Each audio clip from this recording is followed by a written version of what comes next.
Hi fams, welcome back to Need Tech. In this video, I'm going to show you how you can convert Notepad to PDF on your Windows PC. Now, once you have your Notepad opened, the next thing is to come to File, and then you'd want to click on Print. And from the printer option, just click on the drop down and click on Microsoft Print to PDF. So once you have selected that, just go ahead and click on Print. Then from the next pop-up, you want to give your document a name. You can see the Save As type as PDF document. So you can give your document a name, for example, let's say a document. Then the next thing is to select the folder on your PC.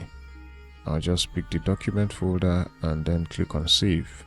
Alright, so if we go to our folder, we'll go to Documents, you'd see a new document right here as PDF. So you can see new document of PDF. So that's how to save your Notepad as PDF. I hope that's a useful information for you. Thank you for watching the video. Kindly like and share, and also subscribe to my YouTube channel.